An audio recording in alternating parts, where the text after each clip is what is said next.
ஆண்டவர் இந்த 5வது மாதத்திலே கொடுத்த வாக்குத்தத்த வார்த்தை, The promise that God gave us in this 5th month is மத்தேயுவுக்கு எழுதின சுவிசேஷம் 13ஆம் அதிகாரம் 43ஆம் வசனம். அப்பொழுது நீதிமான் தங்கள் பிதாவின் ராஜ்யத்திலே சூரியனை போல பிரகாசிப்பார்கள். கேட்கிறதற்கு காது உள்ளவன் கேட்க கடவன். இந்த 4வது வாரத்திலும் ஆண்டவர் நமக்கு கற்றுக் கொடுக்கிற காரியம், even in this 4th week God wants to speak to us. கேட்கிறதற்கு காது உள்ளவன் கேட்க கடவன். Whoever has ears, let him hear. கேட்கிறதற்கு காது நம்மை உண்டாக்கி இருக்கிறார். God had made our ears to hear. இன்னைக்கு காதை யாரும் நம்ம வீட்டில் வச்சுட்டு வரல. We have not left our ears behind at home. எல்லாரும் நம்முடைய காதை இந்த இடத்துல கொண்டு வந்திருக்கிறோம். We have all brought our ears. ஏன்னா நம்ம ஆண்டவர் சமூகத்தை சொல்லுவோம். Because we tell in the சங்கீதம் 94ஆம் சங்கீதம் 9ஆம் வசனத்துல, ஆண்டவரே கண்ணை உருவாக்கினவர் காணாமல் இருப்பாரோ, காதை உண்டாக்கினவர் கேளாமல் இருப்பாரோ என்று சொல்லி நம்ம என்ன பண்ணுவோம், ஆண்டவரை பார்த்து கேட்போம். We often quote this verse from Psalm 94 and verse 9. Does he who fashioned the ear not hear, nor does he who formed the eye not see? நீர்தான் காதை உண்டாக்கினீர், நீர்தான் கண்ணை உண்டாக்கினீர், நீர் காண்கிறவரும் என்னை காப்பவருமாய் இருக்கிறீர் ஆண்டவரே. Lord, you are the one who made the ear and the eye, and you are the one who sees and protects me. ஆனால் நம்முடைய காது அடைக்கப்பட்டதா இருக்கிறது. But our ears are blocked. நம்முடைய காது செவி கொடுத்து கேட்பதில்லை. Our ears do not hear. ஆண்டவர் இந்த காலைவேளையில் நமக்கு உணர்த்துகிறார், காது உள்ளவன் கேட்க கடவன். God wants to sensitize us and tell us that whoever has ears, let him hear. இயேசு கிறிஸ்து பல இடங்களிலே உவமைகளை எடுத்துரைத்தார். Jesus Christ at many places told in parables. அப்படி உவமைகளை எடுத்துரைத்த பொழுது சீஷர்களும் கூடியிருந்தவர்களும் அதை புரிந்து கொண்டார்கள். When the people surrounding them and the disciples understood it in the form of the parables. சில உவமைகளை மாத்திரம்தான் இயேசு கிறிஸ்து அந்த உவமைக்கு விளக்கத்தை எடுத்துரைத்தார். Only for certain parables Jesus gave an explanation. அப்படி அந்த சில உவமைகளிலே இப்பொழுது சொல்லப்படுகிற இந்த உவமைகளை காது உள்ளவன் கேட்க கடவன் என்று சொல்லி ஆண்டவர் அதை எடுத்துரைக்க ஆண்டவர் கிருபை தருகிறார். When Jesus was explaining some parable, this specific instance Jesus says, whoever has ears, let him hear. இயேசு கிறிஸ்து இந்த வார்த்தை அதிகமாய் வலியுறுத்துவதை நாம் பார்க்கிறோம். We see that Jesus emphasizes this here. அவருடைய சீஷனாகிய அப்போஸ்தலனாகிய யோவானும் இந்த காரியத்தை அதிக முறை வெளிப்படுத்துகிறதை நாம் பார்க்கிறோம். We also see that his disciple John also emphasized this many a times. அவர் வெளிப்படுத்தின விசேஷத்திற்கு எழுதப்படும் பொழுது இந்த வார்த்தைகளை அவர் எடுத்துரைக்கிறார். We see that John also quotes this in Revelation. பொதுவாக ஒரு மனுஷனை பார்த்து சில காரியங்களை நம்ம பேசிட்டே இருக்கும் பொழுது, when we continue to talk to a certain person, அவங்க சரியான அந்த காரியத்திற்கு ரெஸ்பான்ஸ் பண்ணலன்னா, if they do not respond in a proper manner, உங்களுக்கு நான் சொன்னது காதுல விழலையா அப்படின்னு கேட்போம். we ask them, don't you hear what I tell you? நீங்க உங்க காதை எங்க வச்சிட்டு இருக்கீங்கன்னு கேட்போம். Where have you placed your ears? ஆனா ஆண்டவர் இங்கே நமக்கு ஒரு ஜென்டிலான ஒரு வார்த்தை எடுத்துரைக்கிறார். But Jesus gently says, நீங்க காது இருக்குது, நீங்க கட்டாயம் கேட்கணும் அப்படின்னு சொல்லாமல், he does not command and say that you have ears so you should hear. கேட்கிறதற்கு காது உள்ளவன் கேட்க கடவன். Whoever has ears, let them hear. ஒரு ஜென்டிலான இந்த வார்த்தையை நாம் கேட்டுக்கொள்வோமாக. Let us listen to this gentle command from Jesus. ஆண்டவர் நமக்கு கொடுக்கிற சத்தியமான வார்த்தைகள் எதுவா இருந்தாலும் அதை நாம் ஏற்றுக்கொள்ள நம்மை அர்ப்பணிக்க வேண்டும். We should commit ourselves to accept whatever words Jesus says. Solomon ஞானி நீதிமொழிகளிலே சொல்லப்படும் பொழுது, when Solomon says in Proverbs 5ஆம் அதிகாரம் 12ஆம் வசனத்திலே, chapter 5 and verse 12, ஐயோ போதகத்தை நான் வெறுத்தனே, கடிந்து கொள்ளுதலை என் மனம் அலட்சியம் பண்ணினதே, how I hated discipline and how my heart spurned correction. என் போதகரின் சொல்லை நான் கேளாமலும் எனக்கு உபதேசம் பண்ணினவர்களுக்கு என் செவியை சாயாமலும் போனேனே. I would not obey my teachers or turn my ear to my instructors. இது எப்போ சொல்றாங்க தெரியுங்களா? When do you think Solomon says? மாம்சமும் சரீரமும் உருவழிந்து போய் துக்கித்து அப்படிப்பட்ட சூழ்நிலையில சொல்லப்படுகிற வார்த்தை. This is the words that he says when his flesh and body had wasted away. ஒருவேளை நம்ம மிகவும் எழுந்திருக்க முடியாத ஒரு சூழ்நிலையில், ஐயோ ஆண்டவர் எனக்கு சொன்ன அந்த உபதேசத்தை அல்லது என் போதகத்தை நான் அசட்டை பண்ணினேனே என்று சொல்லி நான் செவி கொடாமல் போனேன் என்று சொல்லக்கூடாது. We should not say that when in a situation where we are crippled and we are not even able to get up, that we did not heed to the voice of God. காது உள்ளவன் கேட்க கடவன் என்று சொல்லப்படுகிறது. It is said that whoever has ears, let him hear. நமக்கு காதை உண்டாக்கினவர் ஆண்டவர், அந்த காதுகளிலே சொல்லப்படுகிற வார்த்தைகளை கேட்டு அதன்படி நடக்க வேண்டும். God who made our ears, let us hear to his voice and walk accordingly. கடைசி நேரத்தில் மாம்சம் சரீரம் உருவழிந்து போகிற அந்த நேரத்தில் ஆண்டவரே உம்முடைய சொல்லை கேளாமல் போனேனே என்று சொல்லக்கூடாது. We should not say in the last instance of our life when it is ending that our flesh and body is failing that I did not heed to your voice. எல்லாம் கெட்டு போன ஒரு சூழ்நிலையில போய் நம்ம ஆண்டவருடைய சமூகத்திலே முறையிடக்கூடாது. We should not go and plead in the presence of God when everything is ending. ஆண்டவர் நமக்கு உணர்த்தும் பொழுதே அந்த நேரத்திலே நாம் மனம் திரும்புவோம் என்று சொன்னால், If we repent when God is sensitizing us, ஆண்டவருடைய வார்த்தைக்கு செவி கொடுத்து கீழ்ப்படிவோம் என்று சொன்னால், if we listen to the voice of God and obey, கர்த்தர் நிச்சயம் நம்மை பிரகாசிக்க வைப்பார். God will definitely enable you to be radiant. அநேக பெற்றோர்கள் தங்கள் பிள்ளைகளுக்கு நல்ல ஆலோசனை கொடுப்பார்கள். Many parents give wise counsel to their children. அந்த நேரத்தில் அவங்களுக்கு அந்த ஆலோசனை ஏற்றதா இருக்கிறது போல் தெரியாது. That moment these children would not seem to be receiving a right counsel. காது கொடுத்து கேட்பதில்லை. They do not heed to the voice of the parents. பெற்றோர்களுடைய வார்த்தை அலட்சியம் பண்ணுகிறார்கள். They just ignore whatever their parents say. பெரியவர்களுடைய காரியத்தை அலட்சியம் பண்ணுகிறார்கள். They ignore whatever the elders advise. பள்ளியில ஸ்கூல்ல படிக்கிற டீச்சர்ஸ் ஒவ்வொரு வாரமும் ஒவ்வொரு நாளும் சொல்லி கொடுப்பாங்க, எக்ஸாமுக்கு ப்ரிப்பேர் ஆகுங்கன்னு சொல்லுவாங்க. Every day the teachers continue to tell the children to prepare for their exams. செவி கொடுத்த பிள்ளைகள் நன்றாக படித்து தேர்ச்சி அடைந்து நல்ல மதிப்பெண் எடுப்பார்கள். The children who listen and obey get good marks. செவி கொடுக்க முடியாதவர்கள், தங்கள் காதுகளை அந்த நேரத்திற்கு ஒப்புக்கொடாதவர்கள் அந்த பாடங்களிலே அவர்கள் தோல்வி அடைவதை நாம் பார்க்கிறோம். We see that many children lose and face failures when they do not listen or hear to the voice of their teachers. ஆனாலும் நம்முடைய பிள்ளைகளுக்கு பெற்றோர்களாகிய நாம் சொல்லிக் கொடுப்பது அவசியம். But it is highly necessary that we as parents teach our children. காது உள்ளவன் கேட்க கடவன் என்று சொல்லப்படுகிறது. It is said whoever has ears let him hear. இந்த நாட்களிலே வாலிப பிள்ளைகளுக்கு காதுகள் சரியா இல்லை. The young children do not have proper ears. ஆனா வெளியே போய் காதை கொடுத்து கேட்கறதுக்கு நிறைய காரியங்கள் இருக்கிறது. But they are very ready to listen to whatever other people say outside. நாம் அவர்களுக்காக ஜெபம் பண்ணுவோமாக. Let us pray for the young people. இந்த நாளிலும் ஆண்டவராகிய இயேசு கிறிஸ்து சில காரியங்களை நமக்கு உணர்த்துகிறார். Even today God wants to sensitize us up. Jesus Christ wants to sensitize us about many things. அவர் சொன்ன சில காரியங்களையும் அப்போஸ்தலனாகிய யோவான் சொன்ன சில காரியங்களும் இந்த நாளிலே நாம் தியானிக்க போகிறோம். We are about to meditate about certain teachings of Jesus and what John has written. இந்த மத்தேயு எழுதின சுவிசேஷம் 13ஆம் அதிகாரத்தில் 2 முறை ஆண்டவராகிய இயேசு கிறிஸ்து சொல்லுகிறார். In Matthew chapter 13 two times Jesus says, 9ஆம் வசனத்தில் சொல்லுகிறார், கேட்கிறதற்கு காது உள்ளவன் கேட்க கடவன் என்றார். in verse 9 he says whoever has ears let them hear. 43ஆம் வசனத்தில் மீண்டும் சொல்லும் பொழுது கேட்கிறதற்கு காது உள்ளவன் கேட்க கடவன். Again in verse 43 he says whoever has ears let them hear. ஏன் என்று சொன்னால் கேட்கிறதற்கு காது இல்லாதவனை போல நாம் இருக்கக்கூடாது. Because we should not be like people who do not have ears. நாம் காது உள்ளவர்களா இருக்கும் பொழுது உணர்வுள்ளவர்களா இருக்க வேண்டும். When we have ears we should be sensitive people. சில நேரத்தில் நம்ம என்னதான் இங்க செய்தி நமக்குள்ள போயிட்டு இருந்தாலும் நம்முடைய சிந்தனைகள் வேற எங்கேயோ போய் இந்த காதை அடைத்து விடுகிறது. Even if we are present here and we listen to the word, our minds are somewhere else that we lose the word. அதனால தான் ஆண்டவர் காது உள்ளவன் கேட்க கடவன் என்று சொல்லுகிறார். That is why God says whoever has ears let them hear. Mark சுவிசேஷத்திலே இயேசு சொல்லும் பொழுது, When Jesus says in Mark 4ஆம் அதிகாரம் 23ஆம் வசனத்திலே வாசிக்கும் பொழுது, in verse 23 it says, கேட்கிறதற்கு ஒருவன் காது உள்ளவனா இருந்தால் if anyone has ears to hear, அவன் கேட்க கடவன் என்று சொன்னார். he said let them hear. ஆண்டவரே, இன்னைக்கு எங்களுக்கு காதை படைச்சிருக்கிறீங்க. Lord, you have created our ears.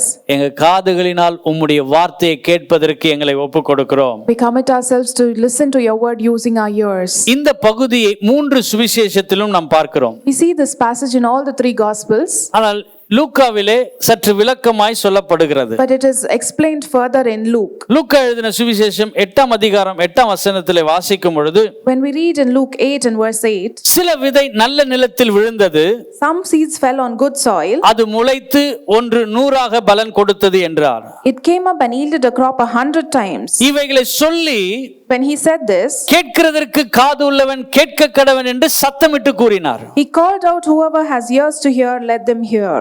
அமைதியா சொல்லல. He did not just say it very quietly. இன்னைக்கு நிறைய பேர் நம்ம என்ன சத்தமா சொன்னாதான் சில பேருக்கு புரியுது.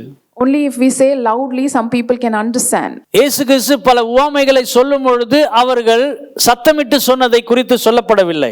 When Jesus spoke about many parables, it is not mentioned that he called it out loudly. ஆனால் இந்த உவமையிலே இயேசு கிறிஸ்து காது உள்ளவன் கேட்க கடவன் என்று சத்தமாய் சொன்னார். But here, when he explained this parable, Jesus called out loudly, whoever has ears to hear, let them hear. சில நேரத்துல நம்ம சத்தமா பேச வேண்டிய அவசியமா இருக்கிறது. Sometimes it is necessary that we have to speak out loudly. ஆண்டவர் சத்தமா சொன்னதுனால Because Jesus told loudly, 9ஆம் வசனத்திலே வாசிக்கிறோம், அப்பொழுது அவருடைய சீஷர்கள், because he said so, his disciples asked him, இந்த உவமையின் கருத்து என்னவென்று அவரிடத்தில் கேட்டார்கள். he asked them, what is the meaning of this parable? சில உவமைகள் அவர்கள் கருத்தை கேட்பதில்லை. Some parables they did not ask about Jesus. ஆண்டவரே சில உவமைகளுடைய அர்த்தத்தை சொல்லியிருக்கிறார். Jesus himself explained certain parables. ஆனால் இந்த உவமைக்கு அவர்கள் சத்தமிட்டு ஆண்டவர் சொன்னதினால அவர்கள் காதுகள் அந்த இடத்துல கேட்கப்பட்டதினால அவரிடத்தில் கேட்கிறார்கள். Because Jesus called out loudly, the disciples' ears had heard it and they asked the explanation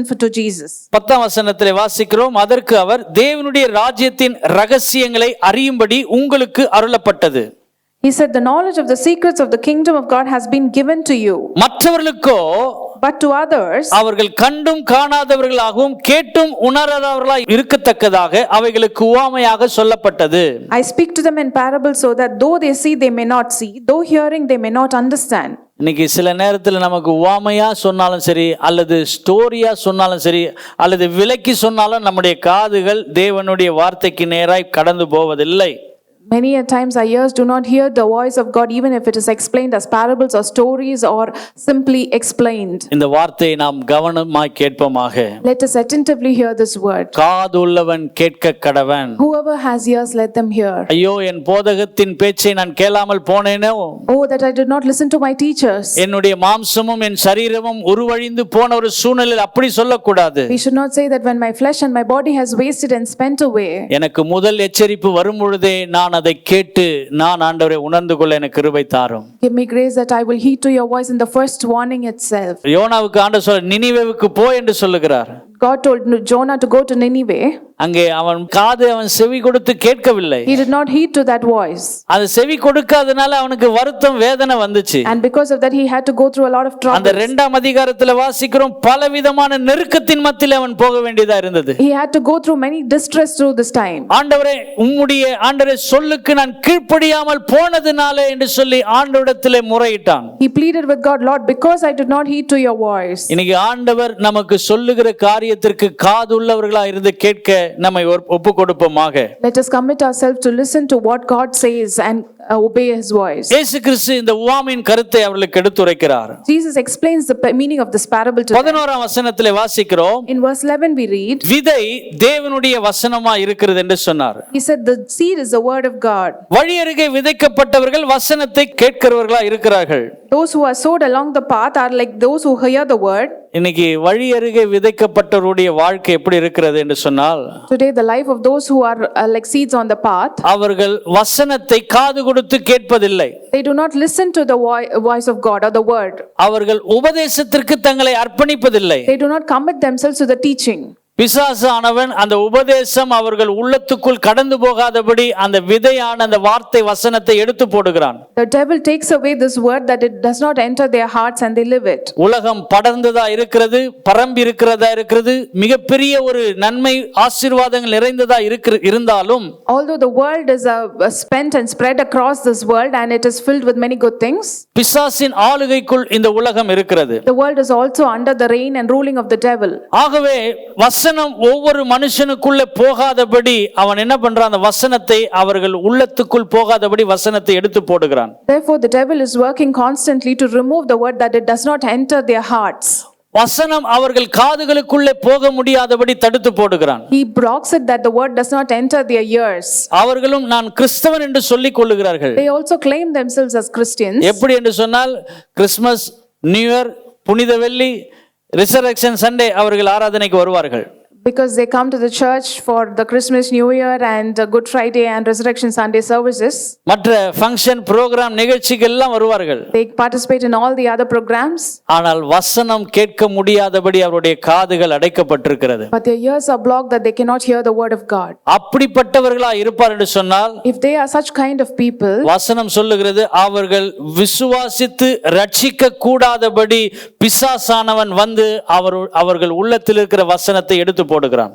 if they are such kind of people that they will not be listening to the word and they will be saved, the devil takes away the word and throws it away. கர்த்தருடைய வார்த்தை ஒரு மனுஷன் உள்ளத்துக்குள் போகவில்லை என்று சொன்னால், If the word of God does not enter the heart of a man, அவனுக்குள் முழுமையான ரட்சிப்பு வராது. he will not be completely saved. அவன் வெறும் பேர் கிறிஸ்தவனா தான் இருப்பான். He will only live as a namesake Christian. அல்லது பண்டிகை கிறிஸ்தவனா தான் இருப்பான். Or he will only be a festival Christian. எல்லாரும் கூட நானும் கிறிஸ்தவன் என்று சொல்லக்கூடிய நிலையா இருக்கும். It will be a common place where he just claims himself to be. இன்னைக்கு நாங்கள் ஆண்டவரே காது உள்ளவர்களா இருந்து, ஆண்டவரே உம்முடைய வார்த்தை வசனத்தை கேட்டு ஆண்டவரை உணர்ந்து கொள்ள எங்களை ஒப்பு கொடுக்கிறோம். Today we surrender ourselves that we will be people who have ears that listen to the word of God. 13ஆம் வசனத்திலே வாசிக்கிறோம். In verse 13 we read, கற்பாறையின் மேல் விதைக்கப்பட்டவர்கள் கேட்கும் பொழுது சந்தோஷத்தோடு வசனத்தை ஏற்றுக்கொள்ளுகிறார்கள். Those on the rocky ground are the ones who receive the word with joy. அவங்க மிகுந்த ஒரு சந்தோஷத்தோடும் மிகுந்த ஒரு மகிழ்ச்சியோடு அதை ஏற்றுக்கொள்ளுகிறார்கள். They accept it and receive it with much joy. ஏன் ஏற்றுக்கொள்ளுகிறார் என்று சொன்னால், Why do they receive it? அந்த நேரத்திற்கு அவர்களுக்கு சுகம் வேணும். Because for that instance they want healing. அந்த நேரத்திற்கு அவர்களுக்கு நன்மை வர வேண்டும். Because they want blessings for that moment. அந்த சூழ்நிலைகளுக்கு அவர்கள் ஆசீர்வதிக்கப்பட்டால் போதும். They want to receive blessings only for that particular situation. அதனால தான் அவங்க வசனத்தை ஏற்றுக்கொள்ளுகிறார்கள். And because of that they accept the word. தேவைப்படுவதற்காக கர்த்தரை தேடுவது கற்பாறையிலே விதைக்கப்பட்டவர்களுக்கு சமமா இருக்கிறது. For those who seek God for only for their needs are those to equal to the ones who are like seeds sown on a rocky அந்த ground. நேரத்துல மாத்திரம் அவர்களுடைய காதுகளில் இருக்கும். Only for momentary blessings their ears are open. ஆனால் ஆழமான சத்தியமான வார்த்தை உணர்வுக்குள் உணர்த்தப்பட முடியாது. But they cannot receive the deepest secrets of the word. வேதத்தை முழுமையாய் அவர்கள் கேட்பது நேசிப்பதில்லை. They do not desire or love the word of God with the whole heart. 14ஆம் வசனத்திலே வாசிக்கும் பொழுது, When we read in verse 14, முள்ளுள்ள இடங்களில் விதைக்கப்பட்டவர்கள் வசனத்தை கேட்கிறவர்களா இருக்கிறார்கள். the seed that fell along the thorns stand for those who hear the word. கேட்டவுடன் போய் இப்பிரபஞ்சத்திற்குரிய கவலைகளினாலும் ஐஸ்வர்யத்தினாலும் சிற்றின்பங்களினாலும் நெருக்கப்பட்டு பலன் கொடாதவர்களா இருக்கிறார்கள். But they are choked by the life's worries, riches and pleasure, and they do not mature. வழி அருகே விதைக்கப்பட்டவர்கள் ரட்சிக்கப்படுவதே இல்லை. Those who are like seeds on the path, they are not even saved. இரண்டாவது, கற்பாறையிலே விதைக்கப்பட்டவர்கள் ஆசீர்வாதத்திற்காகவும் நன்மைக்காகவும் கர்த்தருடைய வார்த்தையை கேட்கிறார்கள். Those on this rocky ground are for seeking momentary blessings. மூன்றாவது, இந்த முட்களிலே விதைக்கப்பட்ட விதையானவர்கள் உலக கவலைகளினாலும் உலக சிற்றின்பங்களினாலும் அவர்கள் தங்கள் மயக்கத்தை என்ன பண்றாங்க, தேவனை தேடுவதில்லை. Thirdly, those who are sown like seeds on the thorns, they are choked away by the life's worries and they do not seek God. ஒரு காலகட்டத்தில் இவர்கள் நன்றாக ஜெபிக்கிறவர்கள், நன்றாக வேதத்தை வாசிக்கிறவர்களா இருப்பார்கள். Once upon a time, they would have been people who sought God and would have prayed. சபைக்கு ஒழுங்காய் வருகிறவர்களா இருப்பார்கள். They would have been sincere in coming to the church. சொல்லப்பட்ட வசனத்திற்கு சூழ்நிலைக்கு ஏற்றவாறு அவர்கள் எடுத்துக்கொள்வார்கள். They would have received the word according to the situations. நடந்துச்சுன்னா ஆண்டவர் நல்லவர் என்று சொல்லுவார்கள். If it happens according to them, they would have said that God is good. நடக்கலன்னு சொன்னா ஆண்டவரை முறுமுறுப்பார்கள், புலம்புவார்கள். If it does not happen, they will be complaining against God. இவர்கள் முள்ளில் விதைக்கப்பட்ட வசனங்களுக்கு வார்த்தைகளுக்கு ஒப்பா இருக்கிறார்கள். They are equal to those who are seeds who are sown among the thorns. இதனால கடைசியில் அவர்கள் சரியாய் ஜெபிக்க முடியவில்லை, அவர்கள் சரியாய் தேவனை நோக்கி தேட முடியாமல் போய்விடுகிறது. Therefore in the end they are not able to pray sincerely or seek God. ஆனால் 15ஆம் வசனத்திலே வாசிக்கும் பொழுது, But in verse 15 we read, நல்ல நிலத்தில் விதைக்கப்பட்டவர்கள் seed on good soil, வசனத்தை கேட்டு those who hear the word, அதை உண்மையும் நன்மையுமான இருதயத்திலே காத்து they guard it with a noble and good heart, பொறுமையோடன் பலன் கொடுக்கிறவர்களா இருக்கிறார்கள். they retain it and persevering in producing a crop. இன்னைக்கு வசனத்தை நாங்க கேட்கிறோம். Today we hear the word. அந்த வார்த்தை வசனமானது உள்ளத்தின் ஆழத்துக்குள் போகிறதா? Does the word enter into the deepest of our hearts? அதை உண்மையும் நன்மையுமான இருதயத்திலே காத்து பொறுமையோடு நான் செயல்படுத்துகிறேனா? Do we retain it with a good and noble heart and do I act accordingly? ஒருவேளை வழி அருகே விதைக்கப்பட்ட ஆண்டவரே அந்த வசனம் வார்த்தையா இருக்கும் என்று சொன்னால், If it is like a word that is sown along the path, நான் ரட்சிக்கப்படவே முடியாது. I cannot even be saved. அல்லது ஆண்டவரே கற்பாறையில விதைக்கப்பட்ட விதையா இருப்பேன் என்று சொன்னால், Or if I'm like a seed on this rocky ground, நான் நன்மைக்காக மாத்திரம் தேடுகிறவனா இருக்க முடியும். I will be a person who is seeking God only for momentary blessings. ஆண்டவரே முள்ளில் விதைக்கப்பட்ட விதைக்கு ஆண்டவரே கர்த்தாவே உலக காரியங்களும் உலக கவலைகளும் என்னை நெருக்கி போடுகிறது. Like the seed on the thorns which is choked by the life's pleasures and blessings and worries. தேவன் எனக்கு நன்மை செய்யும் பொழுது அவரை நல்லவர் என்று துதிக்கிறேன். I praise God when God does good for me. ஆனால் கர்த்தர் சில காரியங்கள் தாமதிக்கும் பொழுது தேவனை நான் குறை சொல்லுகிறவனா இருக்கிறேன். I complain about God when God delays certain things. இது எல்லாம் என் வாழ்க்கையில வராம இருப்பதற்கு, For all this not to happen in my life, காது உள்ளவன் வசனத்தை கேட்க கடவன் என்று சொல்லப்படுகிறது. it is said that anyone who has ears, let him hear. அதனால தான் ஆண்டவர் அன்னைக்கு சத்தமிட்டு அவர்களுக்கு சொன்னார். That is why Jesus called out and told. காது உள்ளவன் கேட்க கடவன் என்று சொன்னார். Said whoever has ears to hear, let them hear. ஆண்டவருடைய வசனத்தை உண்மையாய் கேட்கிற பிள்ளைகள், For those who sincerely listen to the word of God, இருதயத்தின் ஆழத்திலிருந்து அதை பிரதிபலிக்க அவர்கள் தங்களை ஒப்புக் கொடுக்க முடியும். they can be able to commit themselves from the bottom of their hearts. தங்கள் இருதயத்தில் எப்படி என்ன நடந்த தன் வாழ்க்கையில் என்ன நடந்தாலும் என்ன காரியங்கள் வந்தாலும் சரி, No matter what troubles come in their life, தேவனுக்காக வாழும்படி தங்களை ஒப்புக் கொடுப்பார்கள். they will commit themselves to live ஏனென்று சொன்னால் காது உள்ளவன் வசனத்தை கேட்கிறவனா இருக்கிறான். because anyone who has ears is listening to the word of God. என் தேவன் அதிலிருந்து விடுதலை கொடுக்க தேவனால் முடியும் என்று சொல்லி நம்புகிறார்கள். They believe that God is able to deliver them from it. இதை அப்போஸ்தலனாகிய யோவான் தம்முடைய பிள்ளைகளுக்கு அதை எப்படி நன்மையாய் ஆண்டவர் செய்கிறார் என்பதை நாம் உணர்ந்து பார்க்க ஆண்டவர் கிருபை தருவாராக. Let us see how Apostle John explains it. வெளிப்படுத்தின விசேஷம் 2ஆம் அதிகாரம் 7ஆம் வசனம். Revelation chapter 2 and verse 7. ஆவியானவர் சபைகளுக்கு சொல்லுகிறதை காது உள்ளவன் கேட்க கடவன். Whoever has ears, let them hear what the Spirit says to the churches. ஜெயம் கொள்ளுகிறவனோ அவனுக்கு தேவனுடைய பரதேசின் மத்தியில் இருக்கிற ஜீவ விருட்சத்தின் கனியை புசிக்க கொடுப்பேன் என்றார். To the one who is victorious, I will give the right to eat from the tree of life which is in the paradise of God. இன்னைக்கு ஆண்டவருடைய வசனத்தை காது கொடுத்து கேட்போம் என்று சொன்னால், If we listen to the word of God with our ears, நாம் ஜெயம் கொள்ளுகிறவர்களா இருக்க முடியும். we will be victorious. ஆண்டவர் அவர்களுக்கு செய்யற முதல் நன்மை என்ன தெரியுங்களா? What is the first blessing that God does for them? பரதேசின் மத்தியில் இருக்கிற ஜீவ விருட்சத்தின் கனியை புசிக்க ஆண்டவர் கிருபை தருகிறார். God gives them the right to eat from the tree of life in the paradise. ஆரம்பத்துல கனியினால தான் பிரச்சனையே வந்துச்சு. In the beginning, problems started from the fruit. இந்த கனியை புசிக்கும் நாளிலே சாகவே சாவீர்கள் என்று சொன்னார். He said, the day you eat the fruit of this, you will die. தேவன் தம்முடைய பிள்ளைகளை ஒரு தோட்டத்திலே வைத்திருந்தார். God kept his children in a garden. ஆனால் அவர்கள் அதற்கு கீழ்ப்படியாமல் செவிகொடாமல் போனதினால, Because of their disobedience, அந்த தோட்டத்திலிருந்து அவர்கள் வெளியே துரத்தப்பட்டார்கள். they were chased away from this garden of God. ஆனால் இன்று நாம் இந்த பூமியிலே வாழ்கிற நாம், But we who live in this earth today, அவருடைய வார்த்தைக்கு செவி கொடுத்து கேட்போம் என்று சொன்னால், if we hear with the voice to the voice of God, தேவனுடைய ராஜ்யத்திலே அல்லது அவருடைய பரதேசின் மத்தியிலே ஜீவ விருட்சத்தின் கனியை புசிப்பதற்கு கர்த்தர் கிருபை தருகிறார். God will give us the grace to eat from the tree of life which is in the paradise of God. இதை புசிக்கும் நாளிலே சாகவே சாவீர்கள் என்று சொன்னார். From the day you eat this fruit, you will die. ஆண்டவருடைய வார்த்தை அவர்கள் செவி கொடாமல் போனார்கள். They ignored the word of God. தேவனுடைய ஆசீர்வாதத்தை இழந்தார்கள். They lost the blessings of God. இன்னைக்கு ஆண்டவருடைய ஆசீர்வாதத்தை நாம் பெற்றுக்கொள்வதற்கும் சரி, தேவனுடைய சமூகத்திலே போய் இளைப்பாறுவதற்கு கர்த்தருடைய வார்த்தையை காது கொடுத்து கேட்க நம்மை அர்ப்பணிப்போமாக.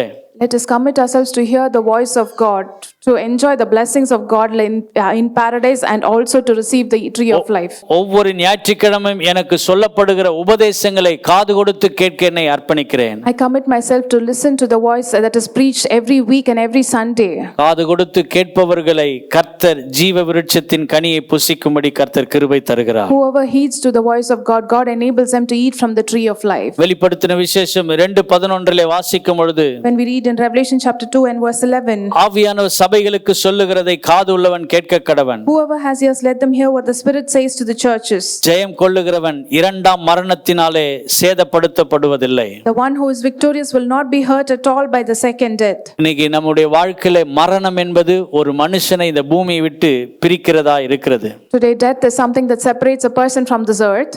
இந்த கனியை புசிக்கும் நாளிலே சாகவே சாவீர்கள் என்று சொன்னவர், the God who said that the day you eat the fruit you will die, அன்று அந்த சாபம் இந்த பூமியிலே கடந்து வந்தது. that day the curse entered the earth. ஆனால் கர்த்தருடைய வார்த்தையை காது கொடுத்து ஒரு மனுஷன் கேட்பான் என்று சொன்னால், But if a man hears the word of God sincerely, மரணத்தினால் அவர்கள் சேதப்படுத்தப்படுவதில்லை. they will not be hurt by death. மரண கட்டுகள், மரண பயம், மரண கண்ணி எதுவா இருந்தாலும் அதிலிருந்து தம்முடைய பிள்ளைகளை கர்த்தர் விடுதலையாக்குகிறவராய் இருக்கிறார். God is able to deliver them from the bondages and the fear of death. மரணத்தை வென்றவரும் பாதாளத்தை ஜெயித்தவருமாகிய ஆண்டவர் நம் நடுவில் இருக்கிறார். The one who rose again and is victorious over hell and death is among us. பாவத்தின் சம்பளம் மரணமாய் இருக்கிறது. The wages of sin is death. ஆனால் அந்த மரணத்தை எப்படி ஜெயமாய் வெல்ல முடியும் என்று சொன்னால், காது உள்ளவன் கேட்க கடவன் என்று சொல்லப்படுகிறது. But to win over this death is to listen to the voice of God, whoever has ears. மரணம் நம்மை இந்த பூமியை விட்டு பிரித்தாலும், Even though death can separate us from this earth, நம்முடைய செவி, நம்முடைய காதுகள் தேவனுக்கு நேராய் செவி கொடுத்து கேட்கும் பொழுது, if our ears are always aligned to hearing the word of God, நித்திய ஜீவனையும் நித்திய வாழ்க்கையும் தேவன் நமக்கு கொடுக்கிறார். God is able to give us eternal life. 2ஆம் அதிகாரம் 17ஆம் வசனத்திலே In chapter 2 and verse 17, புதிய நாமத்தை ஆண்டவர் கொடுக்கிறார். God will give them a new name. காது உள்ளவன் கேட்க கடவும் பொழுது, Whoever has ears when he hears, ஆண்டவர் அவனுக்கு ஒரு புதிய நாமத்தை கொடுக்கிறார். God gives him a new name. 3ஆம் அதிகாரம் 6, 12, 13 வசனங்களை குறித்துக் கொள்ளுங்கள். I request you to mark chapter 3 verse 6, 12 and 13. ஆண்டவர் அந்த இடத்துல அவர்கள் சொல்ல, புதிய நாமத்தை நான் அவர்களுக்கு கொடுப்பேன். God says, I will give them a new name. எப்படி? தூதர்களுக்கு முன்பாக நான் அறிக்கையிடுவேன். I will confess before the angels. இதுவரைக்கும் உங்களுடைய இந்த பூமியில உங்களை ஒரு பேரை சொல்லி கூடுவாங்க. In this earth you would be called by a specific name. உங்களுக்கு ஒரு நாமம் இருந்திருக்கலாம். You would have had a name. ஏமாற்றுக்காரன், பொய்யன், துரோகி அல்லது பாவி என்று சொல்லி இருக்கலாம். You may be called a betrayer, a cheater or a sinner. ஆனால் கர்த்தருடைய வார்த்தையை கேட்டு தன்னுடைய அர்ப்பணிக்கிற ஒரு ஜீவியம் வாழும் பொழுது, But when we live a life that hears to the voice of God and walks accordingly, தூதர்களுக்கு முன்பாக ஆண்டவர் ஒரு பெயரை கொடுக்கிறார். before the angels God gives us a new name. பரிசுத்தவான், நீதிமான், நித்தியவாசி, தேவ பிள்ளை என்று சொல்லி ஆண்டவர் வலியுறுத்துகிறார். God calls them a holy, righteous people and children of God. அதுவும் என் பிதாவுக்கு முன்பாக அவருடைய தூதர்களுக்கு முன்பாகவும் அவன் நாமத்தை அறிக்கையிடுவேன் என்று சொல்லுகிறார். He says, I will confess this name before the Father and the angels. இன்னைக்கு ஆண்டவரே, உம்முடைய வார்த்தையை செவி கொடுத்து கேட்கிறவனா இருக்கேனே ஒப்பு கொடுக்கிறேன். Lord, today I commit myself to hear the word of God. அதை என்ன பண்ணுவார்? ஆண்டவர் எழுதுவேன் என்று சொல்லுகிறார். God says, I will write it. ஆண்டவர் அதை எழுதி ஆண்டவர் எல்லாருக்கு முன்பாக அதை அறிக்கை செய்வார். God will write it and proclaim it before everybody. அவருடைய வார்த்தைகள் ஒரு நாளும் ஒருபொழுதும் ஒழிந்து போவதில்லை. His words will never fade away. 3ஆம் அதிகாரம் 21, 22 வசனங்களை வாசிப்போம். Let us read chapter 3 verse 21 and 22. காதுள்ளவன் கேட்க கடவன் என்று சொல்லும் பொழுது, When it is said, whoever has ears let them hear, ஆண்டவர் அவர்களுக்கு கொடுக்கிற இன்னொரு ஸ்லாக்கியம், the other blessing that God gives them, சிங்காசனத்திலே அவரோடு கூட உட்காரும் ஒரு ஸ்லாக்கியத்தை தேவன் கொடுக்கிறார். God gives them a privilege to sit with him in the throne. ஆண்டவரே, இன்னைக்கு உட்கார்த்துக்கு கூட எங்களுக்கு இடம் இல்ல. Lord, today we don't even have a place to sit. இந்த பூமியில எங்களுக்கு ஒரு சொந்த இடம் இல்ல. We do not have an own place in this earth. ஆனால் வசனத்தை, வார்த்தையை கேட்டு ஜெயம் கொள்ளுகிறவனுக்கு, But to the one who listens to the word and is victorious, அவரோடு கூட சிங்காசனத்தில் அமர்வதற்கு கர்த்தர் ஸ்லாக்கியத்தை தேவன் தருகிறார். God gives him the right to sit with him in the throne. இந்த பூமியிலே ஆண்டவர் பல நேரங்களிலே நாம் சில காரியங்களை உதாசீனப்படுத்தியிருக்கலாம். Many a times we ignore many things that God gives us. ஆண்டவர் சில காரியங்களில் ஆண்டவருடைய வார்த்தையை நாம் உதாசீனப்படுத்தி தூரமாய் போயிருக்கலாம். Many times we ignore and walk away from the word of God. இன்னைக்கு ஆண்டவர் சமூகத்தில் சொல்லும், ஆண்டவரே, உம்முடைய வார்த்தையை கேட்டு அதன்படி நடக்க என்னை ஒப்புக் கொடுக்கிறேன். Lord, today we commit ourselves to listen to your voice and walk accordingly. Chennai Kottivakkam AG சபையின் ஆராதனை நேரங்கள். ஞாயிறு ஆராதனைகள். முதல் ஆராதனை காலை 7 மணி முதல் 9 மணி வரை. இரண்டாம் ஆராதனை காலை 9:30 முதல் 11:30 வரை. மாலை ஆராதனை மாலை 6 மணி முதல் 7:15 மணி வரை. செவ்வாய்க்கிழமை தோறும் சங்கிலி ஜெபம் காலை 6 மணி முதல் மாலை 6 மணி வரை. சனிக்கிழமைகளில் உபவாச ஜெபம் காலை 11 மணி முதல் பிற்பகல் 12:15 மணி வரையிலும். அன்பானவர்களே, இந்த சபை ஆராதனைகளில் நீங்கள் பங்கு பெறுங்கள். தேவ ஆசீர்வாதங்களை பெற்று மகிழுங்கள். மேலும் விவரங்களுக்கு கொட்டிவாக்கம் ஏஜி சபை எண் 2/18 காமராஜர் சாலை, கொட்டிவாக்கம், சென்னை 41